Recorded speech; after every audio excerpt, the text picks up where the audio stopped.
আর এইখানে যে একটা বাঁশের কেল্লা ফুচকা চটপটি এন্ড কফি হাউস, আমরা এখন এটার ভিতরে যাইতেছি। সো এখন এটার ভিতরে গিয়ে কিছু স্ন্যাক্স বা এটা খাওয়া দাওয়া করে এখান থেকে চলে যাব। তো এই যে ভিতরের মানে ডেকোরেশন, আর এখানে দেখলাম কিছু কিডস জোন থাকতে পারে বাচ্চাদের জন্য, এটা দেখলাম। এখন কথা হইতেছে আমি ঘুরে ঘুরে দেখাই, দেখার পর তারপর আমরা খাবার ট্রাই করবো। ওকে, Lit up heaven in me. The feeling won't let me sleep. 'Cause I'm lost in the way you move, the way you feel. One kiss is all it takes.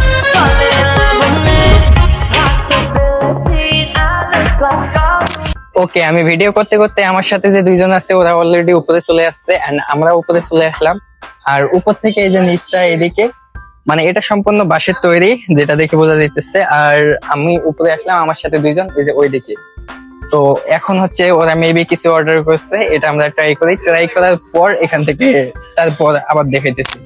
এইখানে উপরে আসার পর বসার পর দেখলাম যে এখানে কপি অর্ডার করা হয়েছে, আর এটা একদম মানে জাস্ট এমনি মুখ ভিজানোর জন্য না। আর এটার প্রাইস হইতেছে একটা 20 টাকা করে, 120 মিলি কাপ, 120 মিলি কাপ মেবি। আর পরিমাণটা এই যে এইটুকু। তো এটা কি রকম লাগে একটু দেখি। অনেক হট, মানে গরম। আর নর্মালি যে পাউডার কফি গুলো আমরা রাস্তার পাশে যে দোকানগুলোতে টি শপে যে খাই, ওইখানে হইতেছে জাস্ট দোকানে কফির মেশিন থাকে, ওইখান থেকে দেয়। ঠিক এটা ওইটার থেকে কোনো একটা কম না। আর দেখি এখানে টিস্যু দেওয়া আছে। শুধু শুধু আমি কথা বললে তো হবে না, আমার সাথে যে দুইজন আছে ওদেরকে একটু কথা বলার সুযোগ দিতে হবে না? তো এইখানে হচ্ছে যে আমার একটা ফ্রেন্ড মারুফ। কফিটা কি রকম? মোটামুটি অতটা ভালো না। কেমন লাগলো? বেশি গরম। বেশি গরম না? মানে ব্যাপারটা দেখছেন, খাইতেছি জাস্ট 20 টাকার কপি, আর কি পরিমাণ দরটা নিছি। আর এখানে আসার পর না, যখন আমি ঢুকলাম আমার ভিডিও করা দেখে ওইখানে যে কাউন্টারে ছিল, ওই যে এটা হচ্ছে কাউন্টারে একজন মানুষ ছিল। উনি মনে করছে অনেক বড় ব্যাপার স্যাপার, একজন ব্লগার আছে আজকে এখানে, কিন্তু কোনো কিছুই না। আর বিশ্বাস করেন বাসা হইতেছে যেহেতু পাশে, আর এদিকে আগে প্রায় প্রায় আসা হইতো, এখন কাজের জন্য তেমন ভাবে আসা হয় না। আজকে হঠাৎ করে আসলাম, এদিকে ঢোকার কোনো প্ল্যানই ছিল না, যেহেতু আসলাম এন্ড ভিডিও করতেছি, ভাবলাম ঢুকি। আর ঢুকলে তো না কিছু মানে কিছু না খাওয়ার পর বের হওয়া যায় না, তাই এই যে এটাই। ভিউয়ার্স, এইখান থেকে বের হইলাম। এখন মানে এমনিতে আসা হয়েছিল এন্ড আসার পর ওই যে খাওয়া হয়েছে, খাওয়ার পর এখান থেকে বের হয়ে এখন বাসার দিকে যাইতেছি। আর মোটামুটি ডেকোরেশন সবকিছু ঠিকঠাক আছে। আর সব থেকে বড় কথা হইতেছে সম্পূর্ণ রেস্টুরেন্টটা বাঁশ দিয়ে তৈরি, অসাধারণ একটা মানে ডেকোরেশনটাই অন্যরকম। তো যাই হোক, আজকে সন্ধ্যার পরটা এভাবে কাটলো। এন্ড আমার ফ্রেন্ড যে শাহিন, ও আমাকে ফোন দিতেছে, ফোন দিয়ে তাড়াতাড়ি রাখতেছে, মেবি ওকে নিয়ে শপিং এ যেতে হবে।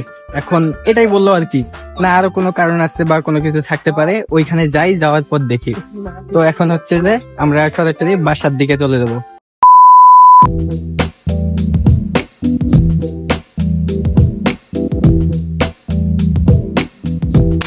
ভিউয়ার্স, রাইট নাও আমি আসছি গাজীপুর চান্দনা চৌরাস্তা শাপলা মেনশনে।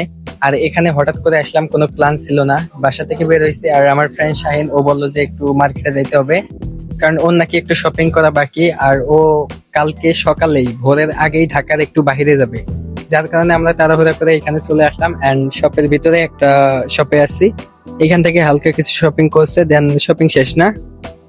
তো চলো তাহলে যাওয়া যাক। আর ভিউয়ার্স, এই মার্কেট কিন্তু প্রায় 8টার দিকে অফ করে, আর আজকে প্রায় 9:30 বাজে, তাও খোলা আছে। ভাইকে বললাম, ভাই বললো, তাই আর কি আমরা একটু তাড়াহুড়া করে শপিং করতেছি, কারণ যেহেতু মার্কেট তাড়াতাড়ি অফ করবে, চলে যেতে হবে। আর দেখলাম যে ওইদিকে কিছু শপ অফ অলরেডি ওইদিকে করছে। এন্ড শাহিন আরেকটা শপে, এইখান থেকে ওর কিছু শপিং বাকি আছে। মানে হঠাৎ করে কালকে ওর ঢাকার একটু বাইরে যাওয়া লাগতেছে, তাও আবার ভোরের আগেই যাইতে হবে হঠাৎ করে। আমি জানি না, জাস্ট বাসার বাইরে বেরোইছি, ও দেখেই বলে যে চলো যাইতে হবে, এন্ড আমরা চলে আসলাম। তো দেখি আগে শপিংটা কমপ্লিট করে নেই। ভিউয়ার্স, আমরা মার্কেট থেকে আমাদের এখানে চলে আসছি। আর বর্তমান বাংলাদেশ সরকারের অনুমতিতে বা যে মন্ত্রীগুলো আছে ওদের অনুমতিতে 8টার দিকেই মার্কেট সব অফ হয়ে যায়, তাই ওইদিকে আমাদের একটু প্যারা ছিল, খুব তাড়াতাড়ি আমরা শপিং করে চলে আসছি। বাট এইখানে আসার পর ছোট্ট একটা কারণে শাহিন আম্বানির মন খারাপ, কারণ তাড়াহুড়া করে শপিং করতে গিয়ে ড্রেসের সাইজ